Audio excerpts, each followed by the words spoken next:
ఇంకా రాజారెడ్డి రాజ్యాంగం నడుస్తోందనే భ్రమలోనే పులివెందుల ఎమ్మెల్యే ఉన్నారని బీసీ సంక్షేమ శాఖ మంత్రి సవిత విమర్శించారు. ప్రజల్ని జగన్ ఇంకా మభ్యపెట్టలేరని ఆమె అన్నారు. అసెంబ్లీకి వస్తే జగన్ కు మైక్ ఇచ్చి ఏ విషయంపైనైనా చర్చించేందుకు సిద్ధమని మంత్రి సవిత తెలియజేశారు. వైసీపీని ప్రజలు 11 సీట్లకు పరిమితం చేశారని, అయినా జగన్ తీరులో మార్పు రావడం లేదని అన్నారు. రాజారెడ్డి రాజ్యాంగమే అనుకుంటున్నారు.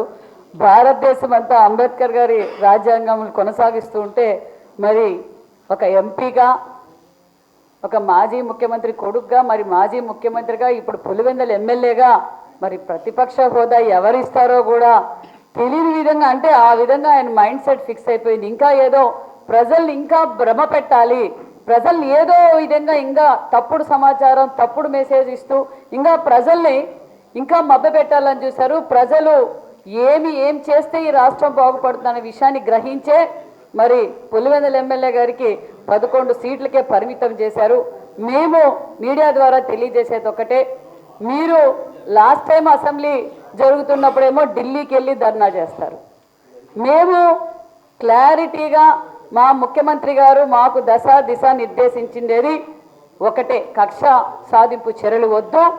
మేము మా మీడియా ద్వారా తెలియజేసేది ఒకటే, జగన్మోహన్ రెడ్డి గారికి మీ నిర్ణయాన్ని మార్చుకోండి, మీరు అసెంబ్లీకి రండి, ఖచ్చితంగా మీకు మైక్ ఇస్తాం, ప్రజల కోసం పోరాటం చేయండి. మీ ప్రతిపక్ష హోదా కోసం ఈరోజు గవర్నర్ గారు ప్రసంగిస్తుంటే సేవ్ డెమోక్రసీ, దానికి అర్థం తెలిసింటే మీరు ఈరోజు సేవ్ డెమోక్రసీ అనరండి. జగన్మోహన్ రెడ్డి గారు ఇప్పటికైనా గ్రహించండి ఏం జరుగుతుందో. మీకు ఓటేసిన పులివెందుల ప్రజల కోసమైనా మీరు అసెంబ్లీలోకి వచ్చి ఏదైనా జరిగితే, ఈరోజు ఓని 5 ఏళ్ళు ప్రభుత్వంలో ఉన్నప్పుడేమో మీరు ప్రజల కోసం భూమి మీద నడవలేదు, ఇప్పుడేమో తిరుపతిలో జరిగిన ఇన్సెంటివ్ కేర్లో ఉండే వాళ్ళ దగ్గర ఎలా పోవాలో కూడా మీకు తెలియదు.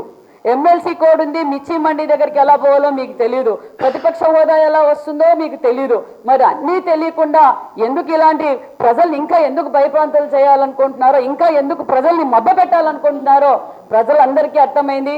మేము చర్చించడానికి సిద్ధం. ఏ సబ్జెక్ట్ అయినా ఎక్కడైనా మీరు అసెంబ్లీలోకి వచ్చి జోనల్ వైజ్గా తీసుకుంటారా, లేకపోతే సబ్జెక్ట్ వైజ్గా తీసుకుంటారా, లేకపోతే ఏ దానికైనా మేము చర్చించడానికి సిద్ధంగా ఉన్నామని కూడా తెలియజేస్తూ, మరి మీకు సలహాదారులు చాలా మంది ఉంటారు అనుకుంటా. 5 సంవత్సరాలుగా మీకు చాలా మంది సలహాదారులు ఉంటారు. ఆ సలహాదారుల సూచనలు తీసుకొని మరి మొన్నటి రోజేమో మీరు మీ రివ్యూ మీటింగ్లో మన పార్టీ 30 ఏళ్ళు ఉంటుంది అన్నారు. ఫస్ట్ వచ్చి అసెంబ్లీలోకి వచ్చి మేము 8 నెలలు ఏం చేసాం, 5 ఏళ్ళు ఏం చేశారు, మరి మీరు సబ్జెక్ట్ వైజ్గా కూర్చొని చర్చించడానికి మీరు వస్తే మేము చర్చించడానికి సిద్ధంగా ఉన్నామన్న విషయాన్ని కూడా తెలియజేస్తూ, జగన్మోహన్ రెడ్డి గారికి అర్థం కాలేదు, ఈ షార్ట్ టైంలోనే రాష్ట్రాన్ని అభివృద్ధిలో పరుగులు పెడతా ఉంది ఎన్డీఏ ప్రభుత్వం అనే విషయాన్ని జీర్ణించుకోలేక ఏదైనా సమస్య వస్తే ప్రతిపక్ష హోదా కోసం అసెంబ్లీలోనూ బయటకు వచ్చి చెప్తారా? చెప్పండి. రాష్ట్రం భవిష్యత్తు కోసం దయచేసి మీడియా సోదరులకు, మరి ప్రజలకు, మీరు మేధావ వర్గాన్ని కూడా ఒకసారి ఆలోచించవలసిందిగా కోరుకుంటాం. ఒకసారి ఆయనకి మెసేజ్లు పెట్టండి. అందరూ ప్రతిపక్ష హోదా ఎలా వస్తుందో మరి మర్చిపోయినట్లు, లండన్ మెడిసిన్ సరిగ్గా పనిచేసినట్లు లేదు.